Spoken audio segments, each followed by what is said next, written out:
Rebonsoir Christophe. Rebonsoir Julien. On commence ce JT Sport par du football et la venue au Vélodrome des Aiglons, je vais y arriver, de Claude Puel. En effet, c'est demain soir que débute la 28e journée de Ligue 1 avec ce déplacement de l'OGC Nice à 20h30 au Vélodrome face à l'Olympique de Marseille. Actuellement 16e au classement, l'OGC Nice réussit plutôt à ses Olympiens avec 33 victoires en 45 confrontations, même si les Marseillais devront faire sans leur meilleur buteur, André-Pierre Gignac, qui est suspendu pour cette rencontre, alors que les Niçois seront notamment privés de leur capitaine Didier Digard. Alors quelle solution en attaque pour José Anigo?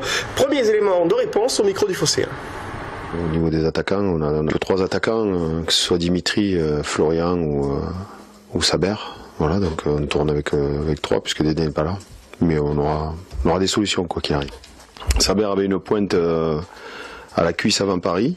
On a fait une première IRM, il y avait une micro-lésion qui n'était pas très importante.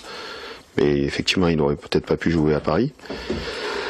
Et après, la sélection tunisienne voulait le voir, et le médecin de l'équipe nationale voulait le voir. Apparemment, il était un peu blessé. Mais apparemment, ça a dû se soigner, ça a dû guérir. Donc on verra ça quand il rentre.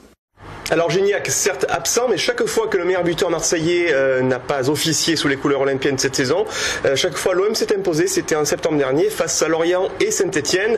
Demain, face à Nice, l'OM, Julien, devrait voir son capitaine, Steve Mandanda, jouer son 250e match en Ligue 1. Et oui, c'est un beau record pour Steve Mandanda. Et du côté des Bleus, il y a eu des buts hier soir sur la pelouse du Stade de France. C'est un point, il y a plusieurs points aussi positifs pour le sélectionneur Didier Deschamps. En effet, 24 heures après la victoire convaincante de l'équipe de France de football face aux Pays-Bas, 2-0, le moral est au beau fixe chez les Bleus.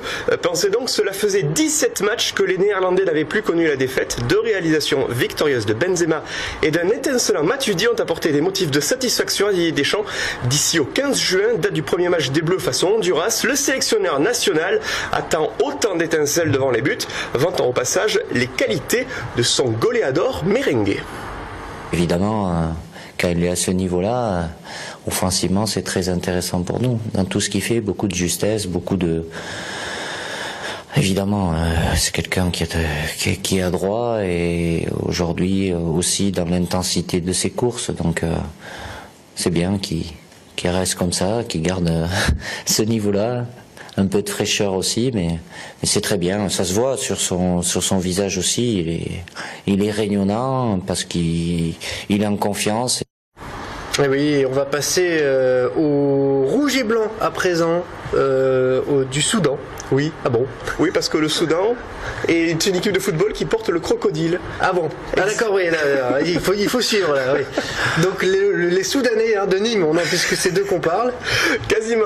Après les Oriverdes du Brésil, place à la Seleção d'un ancien niçois, René Marceglia, qui a rejoint Clermont-Ferrand dans la soirée. Demain soir à 20h, le Nîmes Olympique donc ira défier le Clermont Foot d'un ancien croco, un certain Régis Brouard. 27e journée de Ligue 2, un déplacement particulier pour les crocos qui devront se passer eux aussi de leur meilleur buteur, Sabir Benmeziane, blessé, et qui cédera sa place en pointe à Anthony Koura, fort de sa série de 5 matchs sans défaite et d'un bon rythme depuis le début de l'année. Le groupe nîmois compte faire un coup du côté de Gabriel Montpied, comme l'a expliqué le défenseur Romain Sartre au micro de Jean Brun.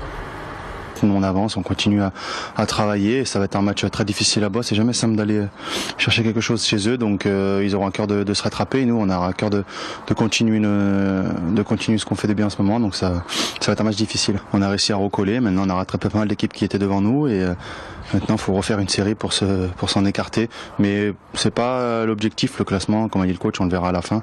L'objectif, c'est de continuer à progresser, à garder cet esprit là pour l'instant. Et sachez en revanche que rien ne va plus du côté de Clermont, qui n'a plus qu'un point d'avance sur Nîmes et qui n'a plus gagné un match depuis 2 mois. Ambiance difficile dans le groupe Auvergnat avec une altercation cette semaine à l'entraînement entre le gardien Farnol et son défenseur Kevin Diogo.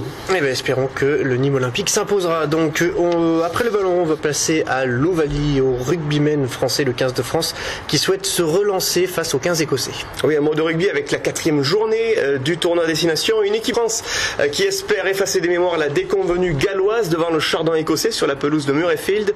Un 15 tricolore qui verra les titularisations de Maxime Macheneau, côté du Perpignanais Sébastien Vahamaina et du talonneur castré Brice Mache, préféré à Guillaume Guerrado. L'objectif est simple, gagner face aux Écossais afin de réaliser un pari fou, remporter le tournoi lors de la dernière journée au Stade de France face à l'Irlande. Écoutez sur le sujet du sélectionneur. On n'a pas besoin de parler de stratégie, on n'a pas besoin de parler, quand tu es absent dans l'essence même de notre sport, c'est compliqué de jouer. Donc on va déjà se concentrer là-dessus, de bien se préparer. On peut gagner le tournoi destination, on est à 2 victoires, on va se préparer pour aller à Murrayfield, pour faire un grand match et pour tout faire pour faire une finale au Stade de France contre l'Irlande dans 15 jours.